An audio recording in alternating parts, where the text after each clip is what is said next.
The breaking point. The fluorescent lights hummed their usual Tuesday morning dirge as I stared at the spreadsheet on my screen. Column after column of numbers that meant absolutely nothing to me anymore. I'd been staring at the same cell, D247, for what must have been 10 minutes, my cursor blinking patiently, waiting for me to care. I was 40 years old, and I couldn't remember the last time I'd felt truly alive. "Mitchell, you coming to the meeting?" Karen from accounting poked her head around my cubicle wall, her reading glasses hanging from a beaded chain around her neck. She meant well, Karen. Everyone here meant well. That was part of what made it so suffocating. "Yeah, be right there." I forced a smile and saved the document I hadn't actually changed. The conference room smelled like burnt coffee and recycled air. Jim from upper management was already at the whiteboard, drawing what I assumed was supposed to be a flowchart, but looked more like a child's drawing of spaghetti. I'd sat through this exact meeting 847 times before. I knew because I'd counted once, during a particularly boring quarter when the only thing keeping me sane was tracking metrics that didn't matter. "So as you can see," Jim was saying, gesturing at his pasta diagram, "if we optimize the Q4 projections and align them with the stakeholder engagement matrix, we should see a 3.7% uptick in our efficiency ratings." I nodded along with everyone else. We'd all learned the dance. Nod. Look thoughtful. Occasionally ask a question that sounds intelligent but commits you to nothing. I'd perfected this choreography over 17 years with the company. 17 years. The number hit me like a punch to the gut. I'd given this company 17 years of my life. I'd missed my daughter's school plays for conference calls. I'd canceled weekend plans for emergencies that turned out to be nothing. I'd developed stress headaches so severe I kept a bottle of painkillers in every drawer. And for what? A middle management position that paid well enough to keep me trapped, but not well enough to feel free. A 401k that was supposedly comfortable, but only if I kept doing this for another 25 years. The promise of a retirement that would come right when I was too old to enjoy the things I actually wanted to do. "Mitchell, your thoughts on the implementation strategy?" Everyone was looking at me. Jim had asked me something, and I had absolutely no idea what it was. I started, buying time. "I think we should circle back to that after we've had a chance to review the data." Perfect. Meaningless corporate speak that meant nothing and satisfied everyone. A few people nodded. Jim made a note on his whiteboard. I excused myself to the bathroom and stood at the sink, staring at my reflection. When had I gotten so old? When had the circles under my eyes become permanent fixtures? When had my hair started thinning at the temples like my father's? My phone buzzed. A text from my wife, Sarah. "Don't forget Emma's recital tonight, 7 p.m. Don't be late this time. This time." Those two words carried the weight of 100 broken promises. I looked at myself in that bathroom mirror and barely recognized the man staring back. He was tired. He was gray. He was disappearing a little more each day, dissolving into spreadsheets and quarterly reports and meetings about meetings. And then I thought about the sketchbook hidden in my desk drawer, The Secret Life. I'd started drawing again 6 months ago. It wasn't anything I'd planned. One Saturday morning, Sarah and Emma had gone to visit Sarah's mother, and I'd found myself alone in the house with nothing to do. No emails to answer. No reports to review. Just silence and an entire weekend stretching ahead of me like an ocean. I'd wandered into the garage looking for something, though I can't remember what, and found a box of my old art supplies from college. Back when I thought I might become an illustrator. Back when I stayed up until 3 a.m. drawing in my dorm room, completely absorbed, losing track of time in the best possible way. I'd opened the box expecting to feel nostalgia, maybe a little wistful sadness for dreams deferred. What I felt instead was anger, rage even, at myself for putting these away, at life for making me believe that practical was the same as right. I pulled out a sketchbook, found a pencil that still had lead, and started drawing. Nothing in particular, just lines and shapes and shadows. My hand remembered what my mind had forgotten, the way to hold the pencil at just the right angle, the pressure needed for shading, the satisfaction of seeing something appear on blank paper that hadn't existed before. 3 hours disappeared in what felt like minutes. I'd drawn our oak tree in the backyard, the one Emma used to climb when she was little. It wasn't perfect. My skills were rusty after 20 years, but it was real. It was mine. It was the first thing I'd created in decades that wasn't a PowerPoint presentation or a budget spreadsheet. I felt more alive in those 3 hours than I had in the previous 3 years. After that, I couldn't stop. I started waking up at 5 a.m., before Sarah and Emma stirred, to draw for an hour before work. I sketched on my lunch breaks, hiding in my car with a pad and pencil. I bought a small notebook that fit in my jacket pocket and filled it with drawings of people on the subway, buildings I passed, the view from the office window that I'd stopped seeing years ago. It was like being a teenager with a secret crush. I thought about it all day. I looked forward to it with an intensity that should have embarrassed me but didn't. Drawing made me feel like myself again, like I was more than just an employee ID number and a seat at the quarterly review table. The sketchbook in my desk drawer had become my talisman. On particularly bad days, I'd open my drawer just to look at it, to remember that there was more to me than expense reports and deliverables. But I hadn't told anyone, not Sarah, who thought I was taking up meditation to manage my stress, not Emma, who was too busy with her freshman year of high school to notice her father was having an existential crisis, not my parents, who still bragged to their friends about their son, the successful corporate analyst. What would I even say? Hey everyone, I know I'm 40 years old with a mortgage and college tuition looming and a retirement account that's not quite where it should be, but I want to quit my stable job and become an artist. They'd think I'd lost my mind. Maybe they'd be right. That's what I kept telling myself anyway, that it was just a hobby, a pressure valve, something to keep me sane while I continued on the sensible path I'd chosen 2 decades ago. But standing in that bathroom, looking at my exhausted reflection after another soul-crushing meeting, I knew I was lying to myself. It wasn't just a hobby, it was a lifeline, the conversation. I made it to Emma's recital with 10 minutes to spare. Sarah's relieved smile when she saw me walk into the auditorium made me realize how often I must have disappointed her. That hurt more than I wanted to admit. Emma was brilliant, of course. She played Chopin with a confidence I'd never had at 15. Watching her up there, lost in the music, completely absorbed in what she was doing, that's when it hit me. My daughter had something I didn't. Passion. Purpose. A reason to get up in the morning that had nothing to do with obligation or fear or paying bills. When had I lost that? And more importantly, did I have the courage to try to get it back? After the recital, we went out for ice cream. Emma chattered about her music teacher and the upcoming competition and whether she should try out for jazz band. Sarah laughed at her enthusiasm, and I watched them both. These 2 incredible women in my life, and felt like I was viewing them through thick glass. Close enough to see, too far away to really touch. "Dad, you okay?" Emma asked, catching me staring. "Yeah, honey, just proud of you." "You seem weird lately," she said with the brutal honesty only teenagers can manage. "Like, distracted." "Work stuff," I said automatically. But Sarah was looking at me now, really looking, in that way she had of seeing through my carefully constructed facades. We'd been married for 18 years. She knew when I was lying. "Everything all right, Mitch?" she asked quietly. In that moment, I could have said yes, could have eaten my ice cream and gone home and continued pretending everything was fine. Could have kept my secret sketchbook and my early morning drawing sessions and maintained the status quo for another 17 years until retirement. Instead, I heard myself say, "Can we talk later? After Emma goes to bed?" Something in my voice must have worried her because she immediately agreed.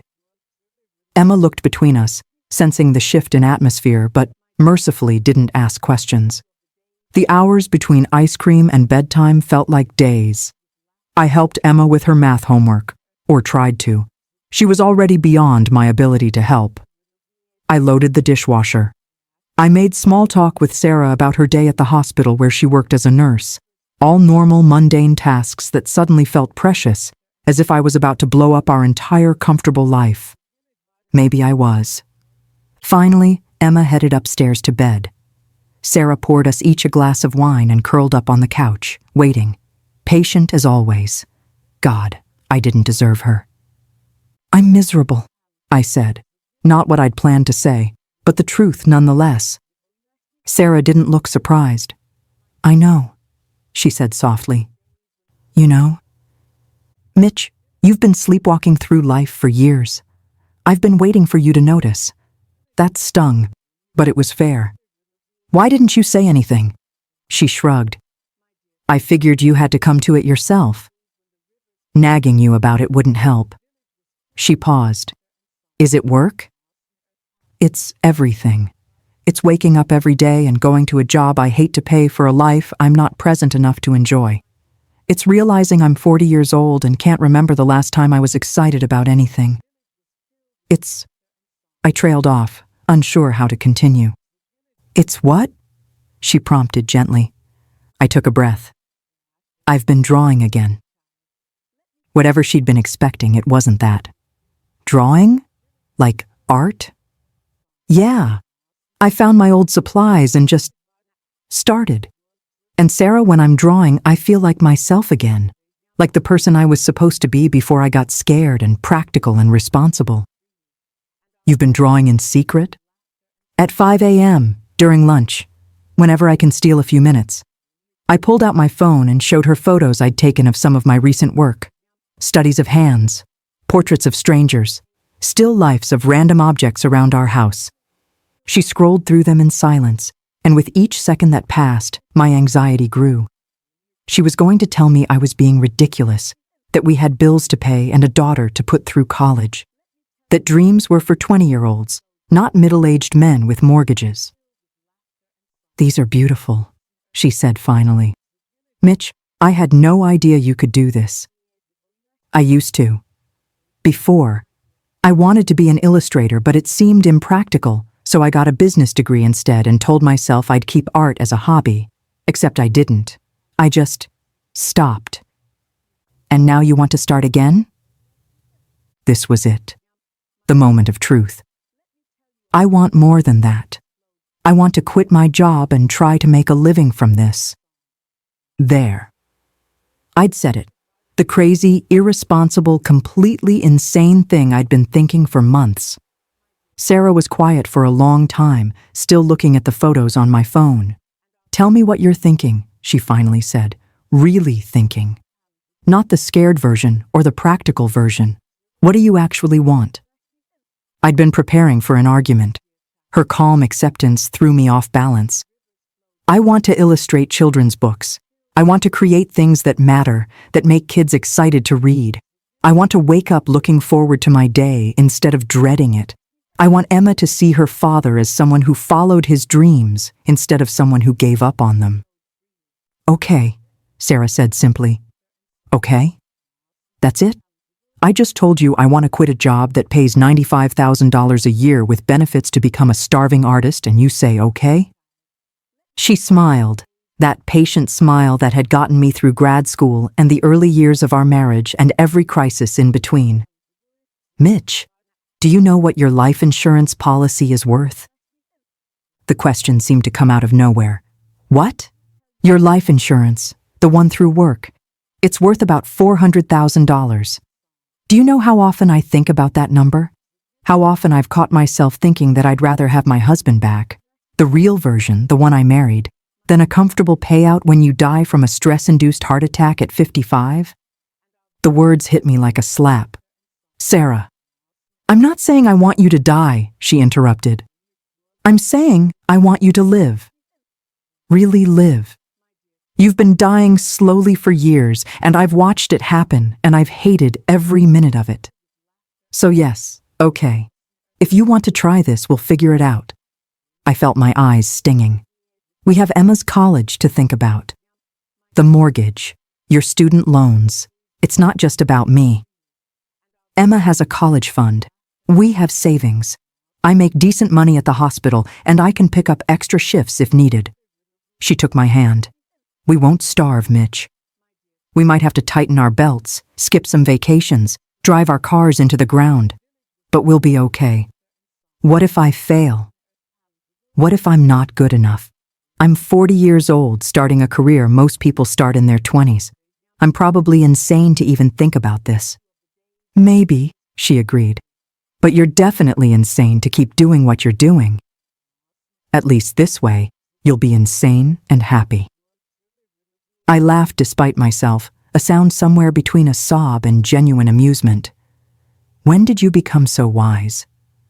Someone had to be, since you were too busy being responsible. She squeezed my hand.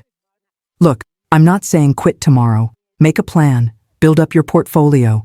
Maybe try to get some freelance work on the side first. But stop suffering in silence, okay? Stop pretending you're fine when you're clearly not. We're a team. We figure this out together. I pulled her into a hug, holding on like she was the only solid thing in a spinning world, which, in that moment, she was. Thank you, I whispered. Don't thank me yet, she said. Wait until you're eating ramen noodles for the third night in a row. But she was smiling, and for the first time in years, so was I. The plan. Making a plan sounded simple. In reality, it was terrifying. I started by doing what any sensible person does when they have no idea what they're doing. I Googled it. How to become an illustrator at 40. Career change in middle age. Starting over after 40. The results were a mix of inspiring success stories, practical advice, and warnings about financial disaster. Helpful, I joined online forums for illustrators and children's book creators. I watched YouTube videos about building portfolios and finding literary agents. I read blogs by people who'd made the transition from corporate life to creative work. Some succeeded, many didn't. All of them emphasized the same things: persistence, skill development, networking, and a willingness to work harder than you ever had before. The more I researched, the more intimidating it became. The children's book illustration market was competitive. Publishers received thousands of submissions a year. New illustrators often worked for years before getting their first book deal, supplementing their income with other design work or teaching, or, in some cases, staying at their day jobs until something broke. I was starting to understand why so many people gave up on their dreams. But I'd made a promise to Sarah and to myself. I was going to try, really try, not just dabble and give up at the first sign of difficulty. So I made a plan. Phase 1. Skill development. Months 1 to 6. Draw every single day, minimum 1 hour. Take online courses in digital illustration. Apparently everything was digital now, and my traditional skills needed updating. Study successful children's book illustrators. Build a portfolio of at least 20 finished pieces. Keep the day job. Phase 2. Testing the waters. Months 7 to 12. Start taking freelance illustration work. Submit to smaller publications and contests. Build a website and social media presence. Network with authors and other illustrators. Save as much money as possible. Still keep the day job. Probably. Phase 3. The leap. Month 13 plus. Submit to literary agents and publishers. Go full-time freelance if I had enough work lined up. Try not to panic. Definitely panic. Remember to breathe. It wasn't a perfect plan. It wasn't even a particularly good plan. But it was something. A roadmap. A way forward that didn't involve waking up at 65 and wondering what might have been. I showed it to Sarah, who added a few practical touches I'd overlooked. Health insurance, for instance, because apparently you can't just not have that. We agreed I'd give it 2 years. If it wasn't working by then, if we were drowning financially, or I wasn't making any progress, I'd get a regular job again. Not at my current company, I couldn't go backward like that. But something stable. 2 years to chase a dream I'd abandoned 20 years ago. It wasn't much, but it was more than I'd had yesterday. Next, I had to have the conversation I'd been dreading, telling my parents, breaking the news. My father had been a mechanic for 40 years before retiring. My mother had worked as a secretary. They'd saved every penny, sacrificed everything to send me to college, to give me opportunities they'd never had, to ensure I'd have a real career instead of working with my hands like my dad or in a support role like my mom. They were going to kill me. I invited them over for Sunday dinner, which immediately made my mother suspicious. "What's wrong?" she asked the moment she walked through the door. "Are you sick?" Is Sarah pregnant? Did you get fired? Mom, relax. Can't I just invite my parents to dinner? You could, but you never do. You're too busy with work. She said this without accusation, just stating a fact, which somehow made it worse. Over pot roast and mashed potatoes, with Emma texting at the table despite our protests and Sarah shooting me encouraging looks, I tried to find the words. So, I started. I've been thinking about making some changes. My father looked up from his plate, already frowning. He had a sixth sense for bad news. What kind of changes? Career changes. I'm thinking about leaving the company. For a better job? My mother asked hopefully. Did you get offered a position somewhere else? Not exactly. I want to pursue illustration, children's books specifically. Silence. The kind of heavy, loaded silence that makes you wish you'd just kept your mouth shut. Illustration, my father repeated slowly as if testing the word. Like drawing pictures? Yes. And someone pays for that? Some people, yes, if you're good and persistent and lucky. My father set down his fork. Mitchell, you have a good job, a career, benefits, a retirement plan. You're going to throw all that away to draw pictures? I'm not throwing anything away, Dad. I'm making a change that... At 40 years old, he interrupted. Do you know how many people would kill for your position? How many people struggle to find any job, much less one that pays as well as yours? I know, but nothing. This is foolishness. A midlife crisis. Buy a sports car like a normal person. Don't destroy your career. Tom, my mother said quietly, putting a hand on his arm. He shook it off. We worked our entire lives to give you opportunities, he continued, his voice rising. We went without so you could go to college. So you wouldn't have to struggle like we did. And this is what you do with it? Quit a perfectly good job for some pipe dream? It's not a pipe dream, I said, fighting to keep my voice level. I have a plan. We've saved money. Sarah and I discussed it. Sarah agreed to this? He looked at my wife incredulously. I did, Sarah said calmly. I support him. Then you're both crazy. Dad, you have a daughter to put through college. A mortgage, responsibilities. You don't get to just follow your heart like some 20-year-old kid. That's not how life works. Emma, who'd been silent through this entire exchange, suddenly spoke up. Grandpa, stop. Everyone turned to look at her. Dad's been miserable for years, she said, looking at my father with more courage than I felt. Like, really miserable. I can tell, even when he tries to hide it. And if he wants to try something new, something that makes him happy, maybe we should support that instead of telling him he's crazy. My father opened his mouth, then closed it again. Coming from Emma, the criticism seemed to hit differently. Thank you, sweetheart, I said quietly. My mother, who'd been silent through most of this, finally spoke. I think, she said carefully, that Tom is scared. Scared? My father sputtered. I'm not scared, I'm being realistic. Someone has to be. You're scared, my mother continued, because you never got to follow your dreams. You wanted to be a pilot, remember? But it wasn't practical and you had a family to support, so you became a mechanic instead. A good mechanic, a great one. But it wasn't what you wanted. My father's face went red. That was different. Was it? She asked gently. Or did you just tell yourself it was to make it hurt less? The silence that followed was different from before, less angry, more sad. I don't want you to make a mistake, my father said finally, his voice thick. I don't want you to struggle. I know, Dad. But I think I'd regret not trying more than I'd regret trying and failing. He shook his head, but didn't argue further. We finished dinner in uncomfortable silence, and my parents left shortly after. My father barely said goodbye. That went well, I said to Sarah after they'd gone. Give him time, she advised. He'll come around. Or he won't. Either way, you know what you need to do. She was right, but that didn't make it hurt any less. The first steps.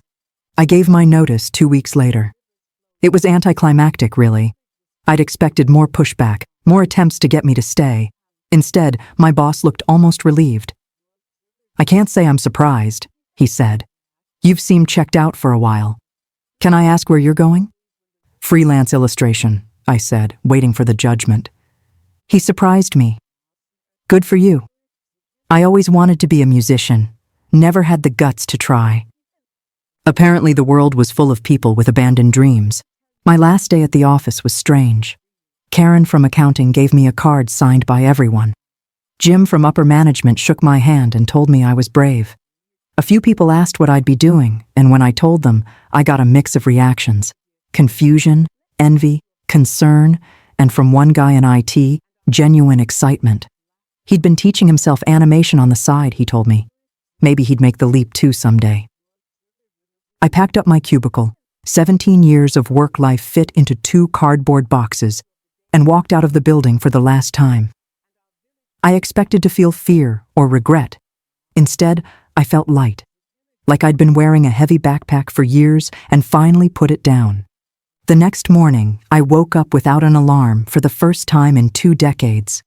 Sarah had already left for her shift at the hospital. Emma was still asleep. The house was quiet. I made coffee, set up in the spare bedroom we'd converted into my studio, and opened a fresh sketchbook. Then I froze. Because now what? I had no assignments, no deadlines, no clients. Just me and a blank page and the terrifying freedom of unlimited possibilities. I'd fantasized about this moment for months. In my imagination, I'd sit down and create masterpieces, one after another, inspiration flowing like water. The reality was different. I sat at my desk, staring at the paper, paralyzed by the question every artist faces. Where do you start? An hour passed, then another. I'd drawn nothing, made no progress, just sat there, frozen by the weight of my decision. This was a mistake, I thought. My father was right. I'm too old for this. I have no idea what I'm doing. My phone buzzed. A text from Sarah. "How's the first day going? Created anything amazing yet?" I started to type a lie, then stopped. Honesty, right? We'd promised each other honesty. Terrified, I wrote back, "Haven't drawn a thing." Questioning all my life choices. Her response came immediately. "Sounds about right. Stop thinking and just draw something. Doesn't matter what, you can't edit a blank page." She was right. I was psyching myself out, treating this like it had to be perfect instead of just a start. So I drew the first thing I saw, my coffee mug. A stupid, simple coffee mug with a chip on the rim. Then the window. Then my hand holding the pencil. Quick sketches. Nothing fancy. Just warming up like I used to do in college. An hour later, I'd filled 10 pages with random drawings. None of them were good. Many were terrible. But they existed. I'd created something. It was a start. The learning curve. The first few months were humbling. I'd forgotten, or maybe never fully understood, how much work goes into becoming good at something. When you're young and learning a skill, you have time and lower expectations. When you're 40 and trying to build a career, every minute feels precious and every failure feels like proof you made a terrible mistake. I took online courses in digital illustration, learning to use programs like Procreate and Adobe Illustrator.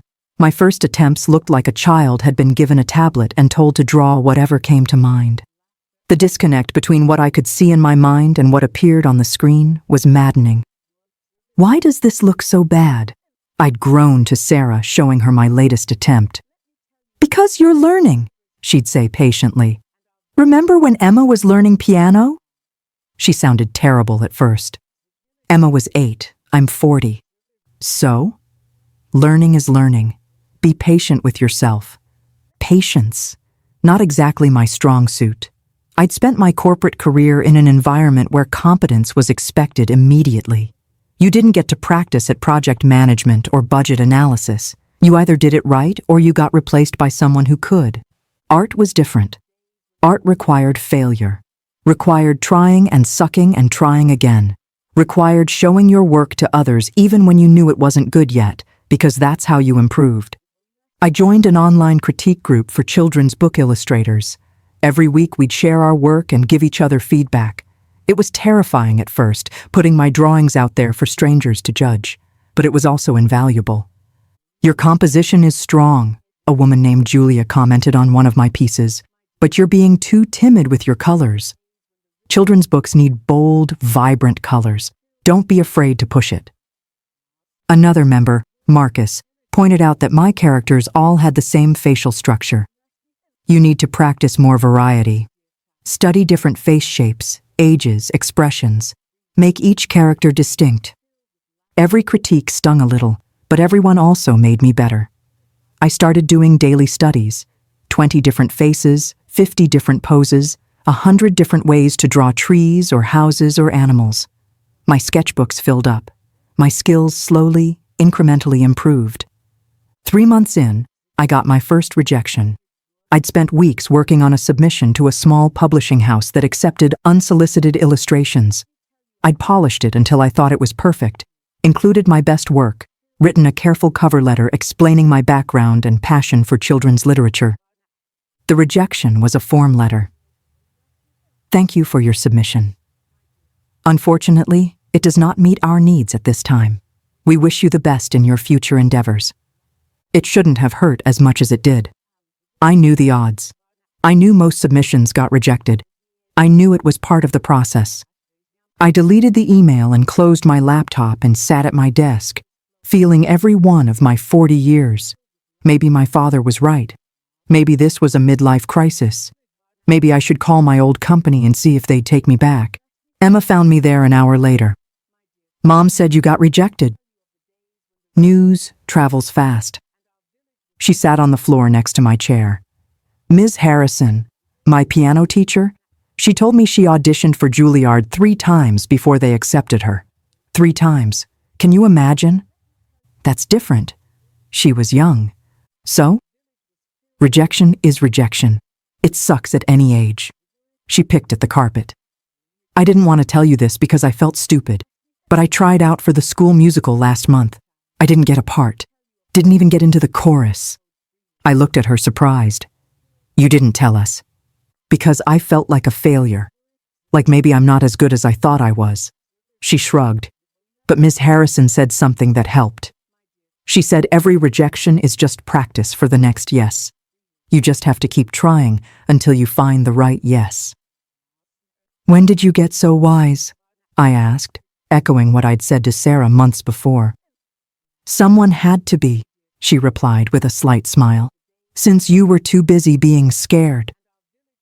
I laughed despite myself. Touché. That rejection wasn't the last.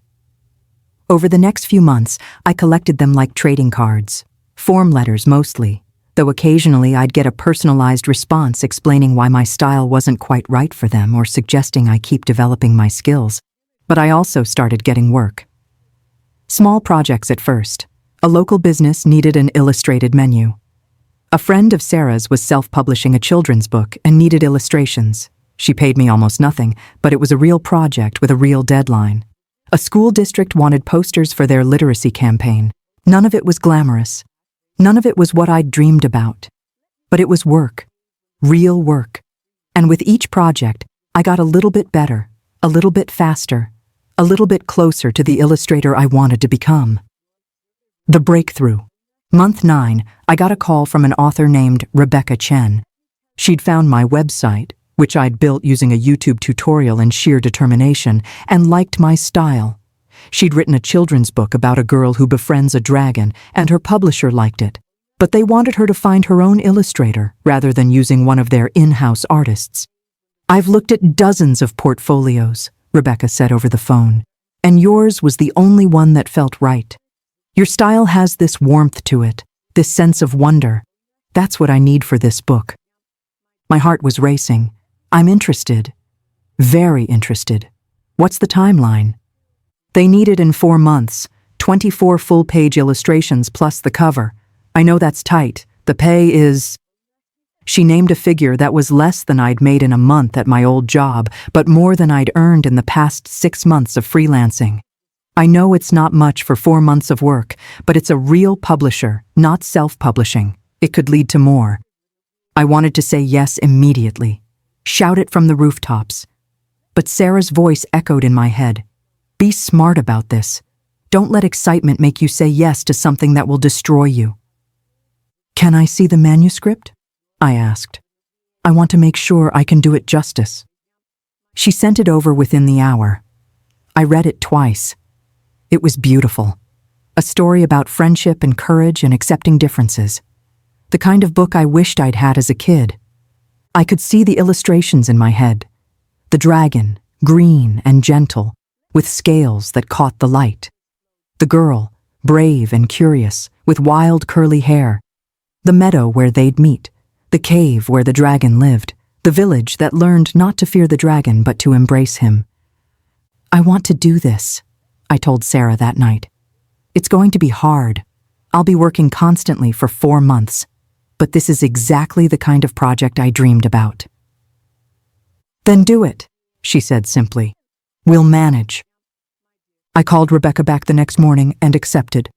The next 4 months were the hardest I'd ever worked, and I'd worked hard before, pulled all-nighters in college, worked 80-hour weeks at my corporate job. But this was different. This wasn't hard because it was painful or stressful or miserable. It was hard because I cared, because every illustration mattered, because this book was going to exist in the world with my name on it, and I wanted it to be perfect. I woke up at 5 a.m. and drew until Emma left for school. I drew while Sarah was at work. I drew after dinner, late into the night, until my eyes burned and my hand cramped. I went through 3 drawing tablets, wearing out the nibs on the styluses. Some days, it flowed. The images appeared on the screen almost as fast as I could think them. The dragon's expression was exactly right. The lighting in the cave scene felt magical. The final spread, where the whole village gathered around the dragon, made me tear up a little when I finished it. Other days were agony. I'd spend 8 hours on a single illustration and hate everything about it. The proportions were wrong, the colors were muddy, the emotion wasn't coming through. I'd delete it and start over, then delete that version too. You're being too hard on yourself, Sarah would say, looking over my shoulder at what I'd deemed a failure. It's not good enough. It's beautiful, Mitch. But even if it wasn't, it's not supposed to be perfect. It's supposed to be done. She was right, of course. Perfect was the enemy of finished. I had a deadline. Rebecca was counting on me. The publisher was counting on me. I had to learn to let go, to trust that good enough really was good enough sometimes. I submitted the final illustrations on a Tuesday morning, 3 days before the deadline. My hands shook as I uploaded the files. 4 months of work condensed into a 500 megabyte zip file sent across the internet. Rebecca called me that afternoon. I was in the middle of washing dishes, trying to keep my mind occupied, when my phone rang. Mitchell, she said, and I couldn't read her tone. I just went through all the illustrations. My heart stopped. And? They're perfect. They're exactly what I imagined, but somehow better.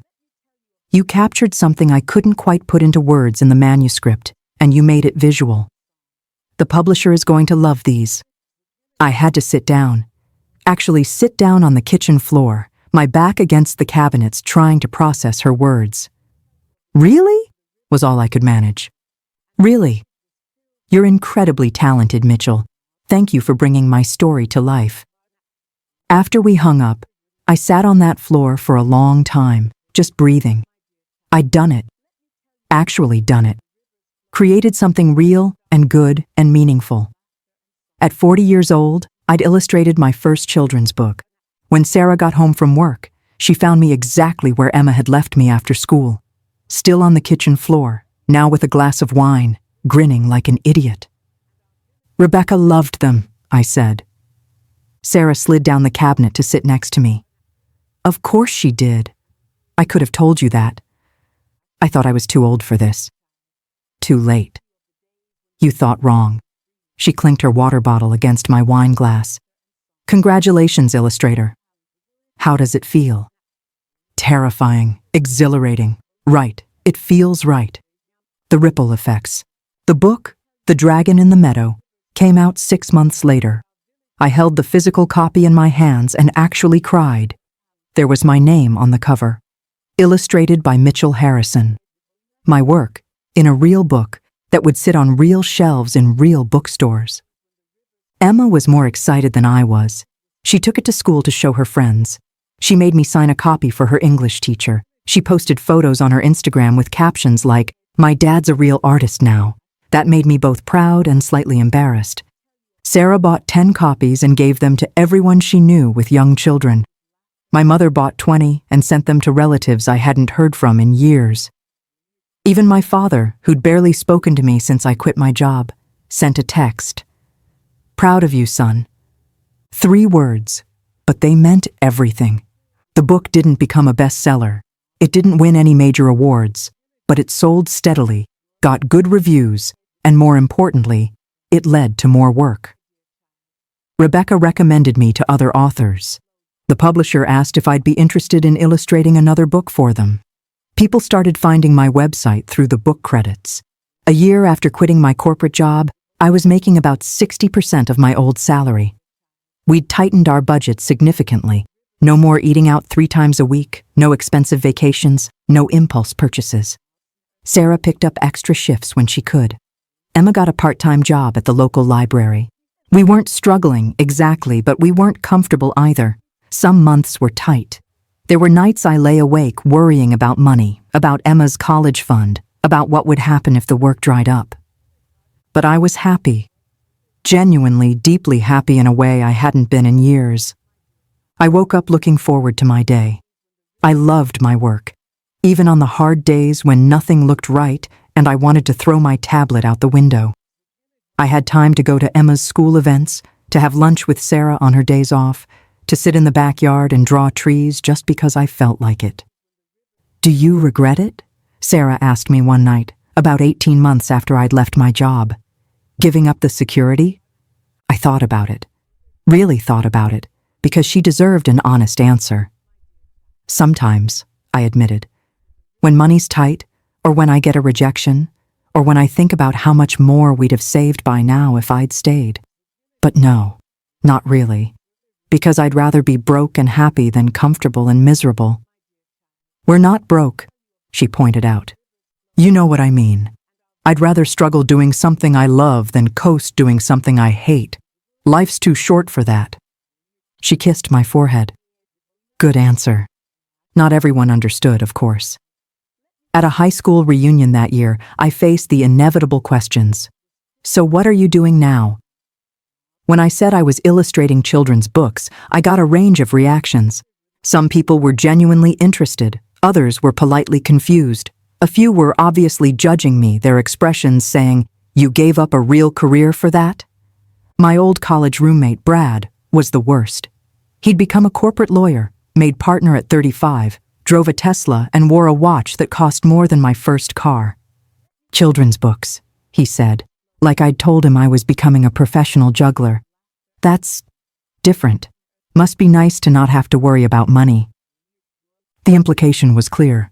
I must have had a safety net, family money, something that made this hobby career possible. The reality that we'd saved carefully, that Sarah worked extra hours, that we'd given up most luxuries, didn't fit his narrative. "It's been an adjustment," I said mildly, "but I'm enjoying it." "I always thought you'd end up running that company someday," he continued. "You were always so driven." "What happened?" "What happened?" I woke up, I wanted to say. I realized that success and happiness aren't the same thing. I chose to live instead of exist. But Brad wouldn't understand that. He was still where I'd been 3 years ago, chasing promotions and salary bumps and the next achievement, thinking that would finally be enough. Maybe for him, it would be. Maybe he actually loved his work. Or maybe in 10 years, he'd be the one making a desperate change at 50, having wasted another decade on a life that looked good on paper but felt empty inside. "I just wanted something different," I said instead. "Life's too short to be miserable." He laughed, like I'd made a joke. "Well, good for you, man. Not everyone can afford to follow their dreams." I wanted to argue, to tell him that I couldn't afford not to, that I'd been dying slowly in that cubicle, and this wasn't about affording anything, it was about surviving. But he'd made up his mind. I was either lucky or foolish, probably both, and nothing I said would change his perception. Emma, who'd overheard this conversation, found me afterward. "Is that guy always such a jerk?" "He's not a jerk. He just doesn't get it. He thinks you're wasting your life." "Maybe I am," I said. "Or maybe he's wasting his. Hard to say until we get to the end and look back." "For what it's worth," Emma said, "I think you made the right choice. You're actually fun to be around now. I wasn't fun before. You were stressed and tired and always working. Now you're just you." She shrugged. "It's better." Out of all the validation I'd received, the book sales, the good reviews, the new clients, that might have meant the most. Year 3. By my 3rd year as a freelance illustrator, I'd settled into a rhythm. I'd illustrated 6 books total, had a steady stream of smaller projects, and had built enough of a reputation that I wasn't constantly hustling for work. We'd adjusted to the new financial reality. We'd never go back to our old lifestyle, but we'd found a balance. Sarah had gotten a raise. Emma had earned scholarships that would help with college. We'd sold one of our cars and learned to coordinate schedules. But more importantly, I'd changed. Or maybe I'd just become more myself, the person I was meant to be before fear and practicality and other people's expectations got in the way. I was confident now in ways I never had been before. Not arrogant. I still struggled with every project, still doubted my abilities, still got rejections that stung. But I trusted myself. Trusted that I could figure things out. That failure wasn't fatal. That trying and failing was better than never trying at all. My father came to visit one Saturday.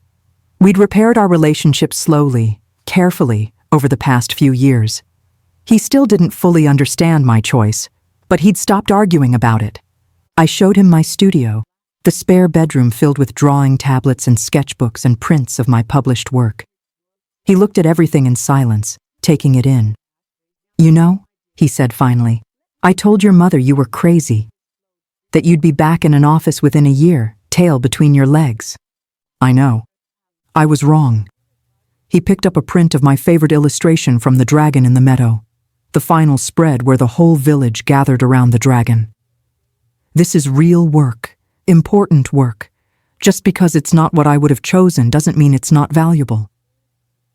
Coming from my father, that was basically a speech. "Thanks, Dad." "I was scared for you," he continued. "Scared you'd struggle like I did. Scared you'd regret giving up security. But I think maybe I was also scared that you were brave enough to do something I never was." I didn't know what to say to that, so I just hugged him. He hugged back, tight, the way he used to when I was a kid. "It's not too late, you know," I said. "You're only 68. You could still learn to fly." He laughed. "I'm too old for flight school." "You're never too old to start something new. Someone wise told me that once." "Who?" "You. Just now." He shook his head, but he was smiling. Smart aleck. Later that day, he asked if he could buy one of my prints. Not for display, he said, but to hang in his workshop. "So I remember," he said, "that it's never too late."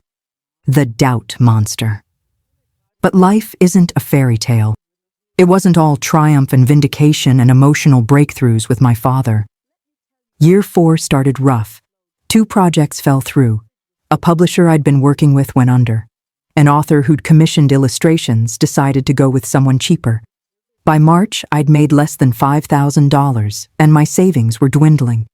The doubt that I'd kept at bay came roaring back with a vengeance. "You're a failure. You're too old for this. You should have stayed in your corporate job. You're going to lose everything."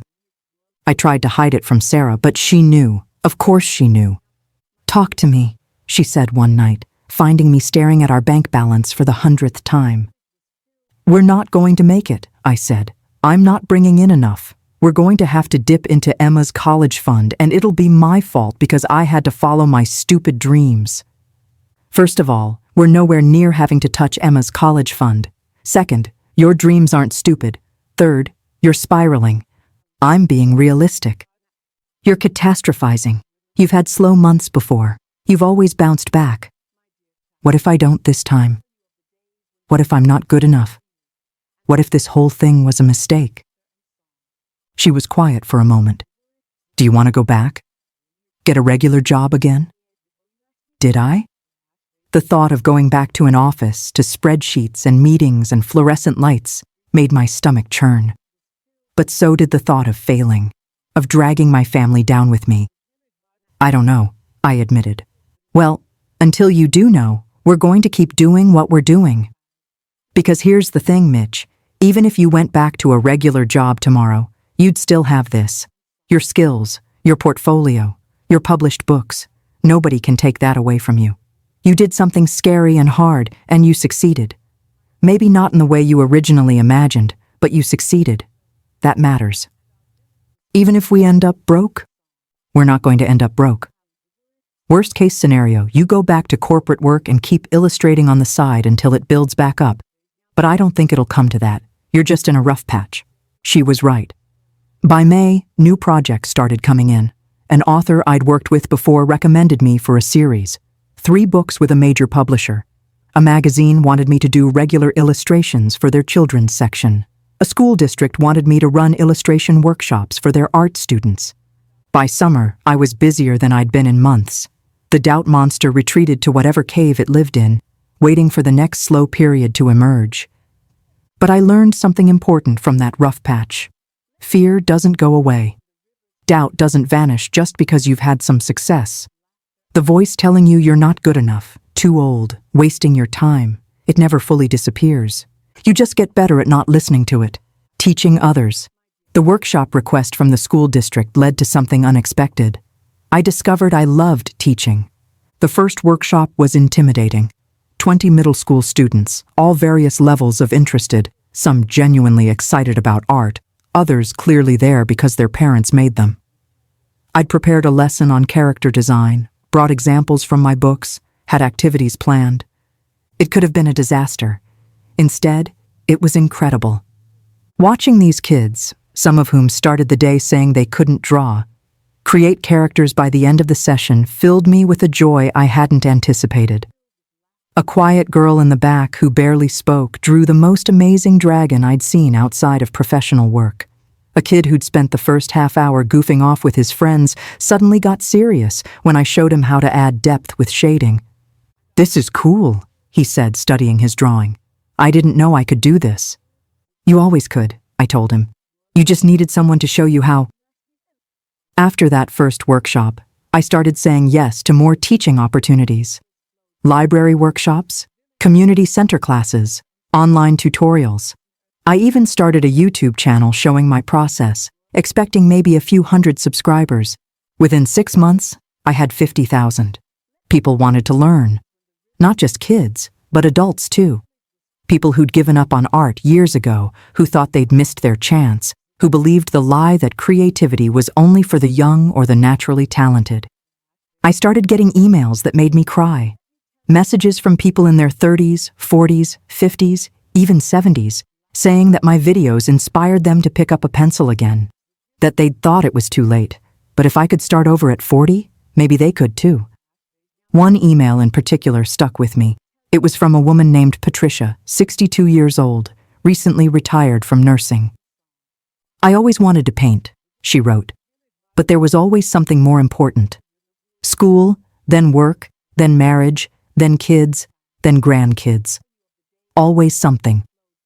I told myself I'd start when I retired, but when I finally did retire last year, I was too scared, too old. Who starts something new at 62? Then I found your channel, watched you talk about starting at 40 and thinking it was too late. And I thought, what am I waiting for? To be 70? 80? I'm going to be 63 whether I paint or not. Might as well be 63 and painting. So I bought supplies. Started with your basic tutorials. I'm terrible at it. Really terrible. But I'm having more fun than I've had in years. Thank you for showing me it's never too late." I read that email to Sarah and Emma over dinner that night. "See," Emma said, "you're not just making books. You're helping people." She was right. The books were wonderful, and I was proud of them. But this, helping people rediscover or discover for the first time the joy of creating something, this felt even more important somehow. I started thinking about writing a book. Not a children's book, but a book for adults about creativity and starting over and the courage it takes to try something new when you're past the age society says you should be established and settled. Do it, Sarah encouraged. You have a story worth telling. So I started writing. Early mornings before illustration work, late nights after Emma went to bed. It was harder than drawing. Organizing thoughts into words felt clunky compared to the fluid process of illustration. But I persisted. The book took me a year to write. I called it Never Too Late: Finding Your Creative Self After 40. It was part memoir, part practical guide, part pep talk for anyone who'd given up on their dreams and wondered if they could reclaim them. I didn't expect much from it. Maybe a few hundred copies sold, mostly to people who already followed my work. Instead, it hit a nerve. People shared it on social media. It got picked up by a major publisher. Within 6 months, it had sold 50,000 copies and was being translated into multiple languages. Apparently, I wasn't the only person who needed to hear that it's never too late. Full circle. 5 years after leaving my corporate job, I found myself back in an office building. Not as an employee this time, but as a speaker at a career development conference. The irony wasn't lost on me. I stood backstage, waiting for my introduction, feeling the familiar flutter of nervousness. The auditorium seated 500 people. 500 people who'd paid to hear me talk about career reinvention and following your passion and all the things that had seemed impossible just a few years ago. You ready? The event coordinator asked. Was I? I thought about that day in the bathroom mirror, staring at my exhausted reflection. I thought about the spreadsheet I'd stopped caring about. I thought about the sketchbook hidden in my drawer and the life I'd been too scared to reach for. Yeah, I said. I'm ready. The introduction was generous, talking about my books and my YouTube channel and my impact on the creative community. Then I walked out onto the stage, looking at all those faces, and saw myself in every single one of them. People who were tired, people who were stuck, people who wondered if it was too late to change, to try something new, to become who they were meant to be. I'm Mitchell Harrison, I started, and 5 years ago I was absolutely miserable. I told them my story, not the polished, edited version, but the real one. The fear, the doubt, the fights with my father, the financial stress, the rejections, the nights I questioned every decision I'd made, but also the joy, the fulfillment, the pride in creating something meaningful, the relationships that deepened when I stopped sleepwalking through life, the person I'd become when I finally gave myself permission to try. Here's what nobody tells you about starting over, I said toward the end. It doesn't get easier. You don't suddenly become fearless or confident or certain. You just learn to move forward despite the fear.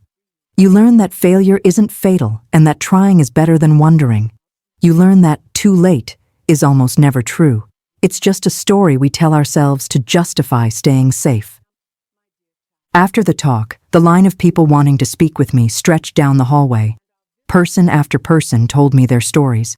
The lawyer who wanted to become a chef, the accountant who dreamed of writing novels, the teacher who wanted to start a business, the doctor who longed to be a musician.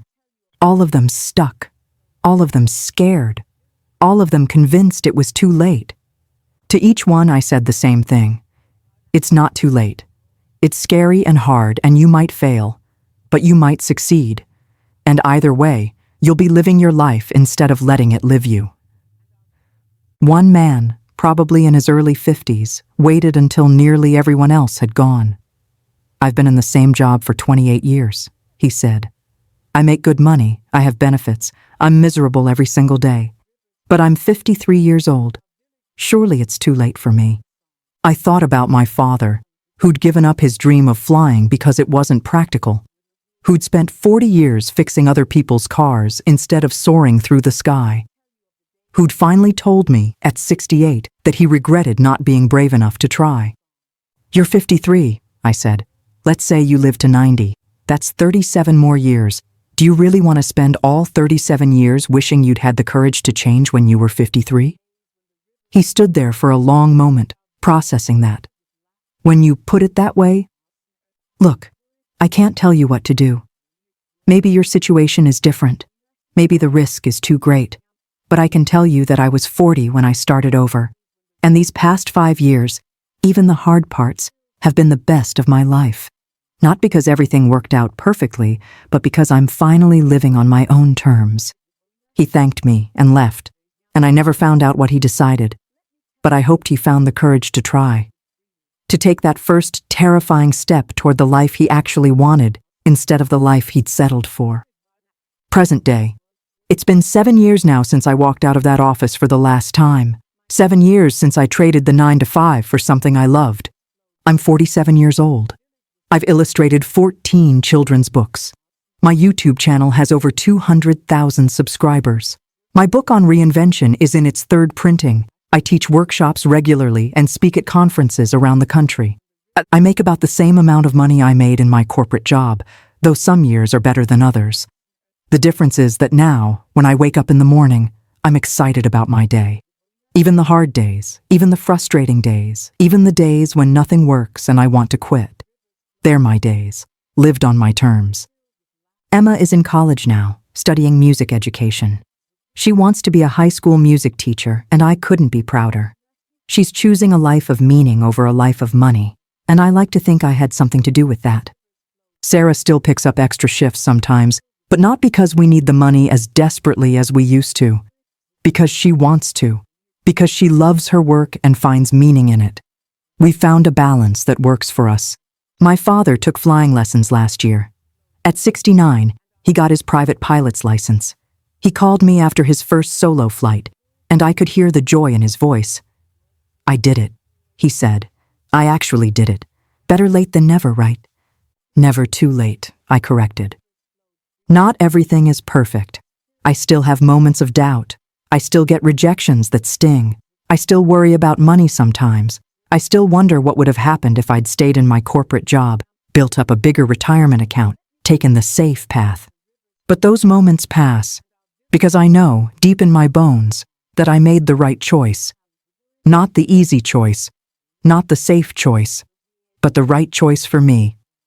The other day, I got an email from a former colleague, someone I'd worked with for over a decade at the company. He'd just turned 45, and he'd heard about my work through social media. I think about quitting all the time, he wrote, but I'm scared. How did you know you'd succeed? How did you know it would work out? I wrote back, I didn't. I still don't. Success isn't guaranteed, and there are no promises that things will work out the way you hope. But here's what I did know. I couldn't keep living the way I was living. I was dying slowly, and success in a career I hated wasn't success at all. I had to try, even if I failed, because the regret of not trying would have been worse than any failure. You're 45. That's young. That's plenty of time to build something new.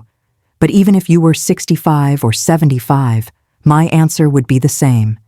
If you're miserable, change. Life is too short and too precious to spend it being someone you're not, doing work you hate, waiting for permission to be happy. Give yourself that permission. Take the leap. It's terrifying, but it's also the most alive you'll ever feel. I don't know if he'll take my advice. Most people don't. Most people will read this story and think, that's great for him, but my situation is different. And maybe it is. Maybe the risks really are too high. Maybe the timing really is wrong. Or maybe that's just fear talking. Maybe that's the story we tell ourselves to justify staying stuck. All I know is this. I started my dream at 40, not 20 when it would have been easier, not 30 when I had fewer responsibilities. At 40, when everyone said I was crazy, when the sensible choice was to stay the course, when starting over seemed impossible. And it was the best decision I ever made. Is it too late for you? I can't answer that. Only you can. But I can tell you this. It's probably not as late as you think. And the only way to know for sure is to try. So what are you waiting for? Epilogue. 3 years later. This morning, I woke up at 5 a.m. Not because I had to, but because I wanted to. Because I had an idea for an illustration that I was excited to bring to life.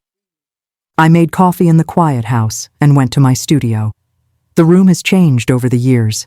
Better equipment now, more organized, prints of my published work covering the walls like trophies I actually care about.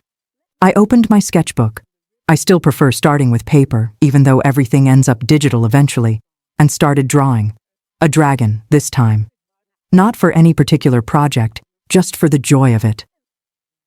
My phone buzzed. A text from Emma. Just submitted my grad school application. Teaching certificate program. Thanks for showing me it's okay to choose happiness over money. I stared at that message for a long time, feeling the weight of it. The ripple effects of one decision, made 7 years ago in a moment of desperate courage, spreading out in ways I never could have predicted. Another text, this time from my father.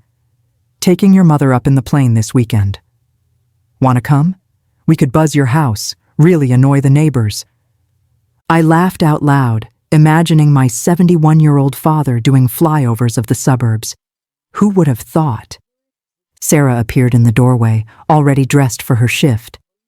You're up early. Couldn't sleep. Too excited. She smiled and kissed the top of my head. You say that at least once a week. Is that a bad thing? It's the best thing. After she left, I went back to my dragon. As I drew, I thought about all the people I'd talked to over the years, all the people who asked if it was too late, all the people who were stuck in jobs they hated, lives they'd settled for, dreams they'd abandoned. And I thought about what I would tell them now, with a decade of hindsight and perspective. It's never too late. Not at 40, not at 50, not at 60 or 70 or 80. It's scary, yes. It's risky, absolutely. You might fail. You probably will fail at first. You'll doubt yourself and question your decisions and wonder if you made a terrible mistake. But here's the secret nobody tells you. You're going to doubt yourself anyway. You're going to question your decisions whether you take the risk or play it safe. The only difference is whether you're questioning the choice to try or the choice to stay stuck. I chose to try. At an age most people said was too late. And yes, it was hard. Yes, I struggled. Yes, there were moments I wanted to give up. But I didn't. And now, at 50 years old, I get to wake up every morning and do work I love. I get to create things that matter to me. I get to help other people find their courage. I get to be present in my life instead of sleepwalking through it. That's worth everything. So, to anyone reading this, anyone stuck in a job they hate or a life they didn't choose or a dream they abandoned, it's not too late. Whatever age you are, wherever you're starting from, however scary it seems, it's not too late. The question isn't whether you're too old or too stuck or too far down the wrong path. The question is, what are you going to do with the time you have left?